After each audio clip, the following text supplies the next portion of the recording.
Good evening, everyone. You're watching Awaz News. I'm Kubra Ali, and I'll be taking you to top news across Canada. Search underway for swimmer missing in Lake Ontario near Bluffers Park Beach. Critics say new rules on cell phones lack clarity as Ontario schools reopen. Toronto police investigating after ride wristbands reportedly stolen from CNE. 3 people shot and another stabbed in Mississauga. Toronto police investigating fire at Hells Angels retail store. Police searching for suspect after brick attack in Oshawa Park leaves man in critical condition. House fire in Midland leaves 39-year-old owner dead, provincial police. Those were the headlines, and now let's look into the details. Toronto Police Marine Unit is actively searching for a swimmer who was last seen late Monday afternoon in Lake Ontario near the Scarborough Bluffs.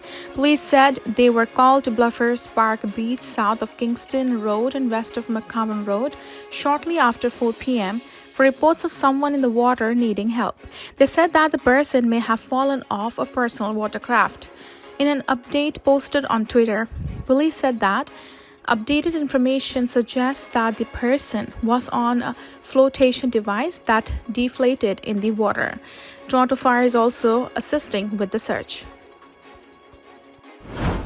New rules that ban the use of cell phones in class are taking effect at schools across Ontario this week, but critics say they are unsure how the regulations will be enforced or how effective they will be.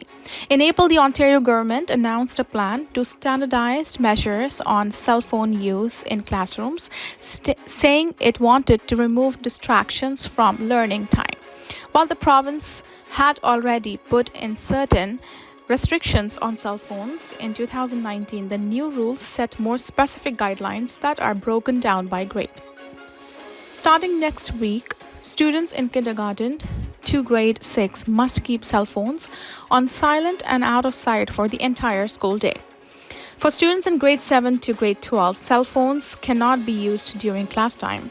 The province has said cell phones may only be used if permitted by an educator or if students have special education or medical needs.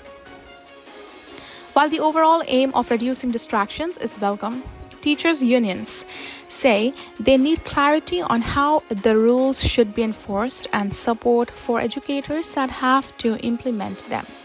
Teachers are unclear on what happens if they confiscate a phone and it gets damaged or stolen in the process, or what staff should do if a student reacts violently to their phone being taken away, he said. The government has said the students who don't abide by the rules will be asked to put their phones in a safe place in the classroom. If they don't comply, they will be asked to go to the principal's office. David Maston, first vice president of the Elementary Teachers Federation of Ontario, said there are questions about how effective the rules will be. Karen Littlewood, president of the Ontario Secondary School Teachers Federation, said she's concerned about the burden on the teachers. Education Minister Jill Dunlop, who stepped into the role just weeks ago, said the government has set minimum standards with the new rules and will support educators and principals in the actions that they take. Several provinces are cracking down on cell phone use in class this fall. Last week, British Columbia announced a bell-to-bell restriction on phones. Earlier this month, Saskatchewan announced that students won't be allowed to use cell phones in the class in the New Year school. Manitoba, Alberta, Quebec, and Nova Scotia have also moved to restrict cell phones in the schools. Littlewood with the Secondary Teachers Union argued that the Ontario-wide rules for cell phones in the school are not the biggest issue in education right now. Many school boards had already developed their own cell phone policies before the province's new rules were announced. Littlewood said, adding she's spoken to teachers who feel the new ban won't change much. Maston with the Elementary Teachers Union also said the new policies do very little to address deeper problems. He pointed to cyberbullying, violence, and harassment in schools as major concerns for educators. At the Toronto District School Board, the board's code of conduct already says mobile devices are only to be used for education purposes. The board said it has briefed staff on the new province-wide rules. Toronto police are investigating after a number of ride wristbands were reportedly stolen from the Canadian National Exhibition CNE last month. In a statement to Awaz News on Monday, a spokesperson for the CNE confirmed the wristbands were reported stolen on August 24th. It did not specify how many wristbands were missing.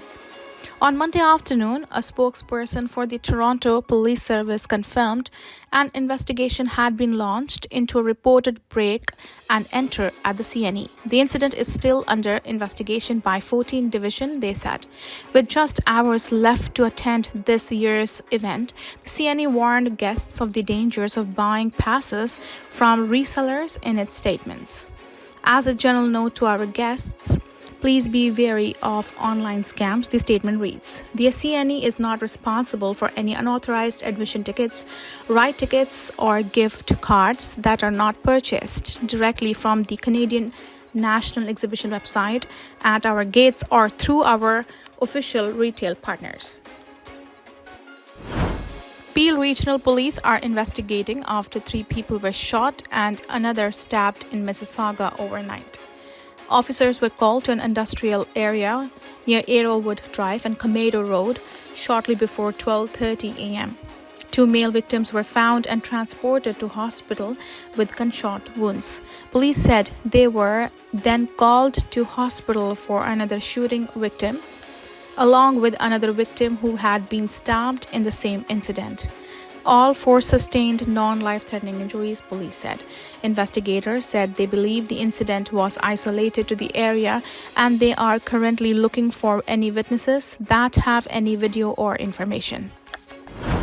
Police are investigating a fire at a Hells Angel retail store in East Toronto on Sunday. The Toronto Police Service said it received reports of a fire at the building near Carlaw and Eastern Avenues just after 12:30 p.m. When crews arrived, they encountered a fire in the foyer of the building and quickly extinguished it, Toronto Fire Services said. No injuries have been reported, they said. The cause of the fire is still under investigation. Drivers are being advised of the delays in the area as Carlaw Avenue is closed from the Lakeshore Boulevard to Eastern Avenue for the investigation.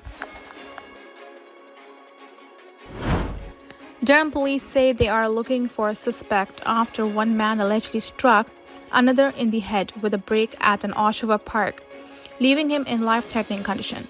It happened at around 6:40 p.m. on August 28 at Memorial Park at Simcoe Street South and John Street. The suspect fled the area after striking the other man with the brake, police said. Officers arrived and administered CPR to the victim before he was transported to a Toronto area trauma center in life-threatening condition. Police told Awaz News Monday that the victim is expected to survive but remains in serious condition. Officers searched the area after the assault but were not able to locate the suspect. He's described as white male between 20 and 30 years old, standing around 6 feet tall with the medium build.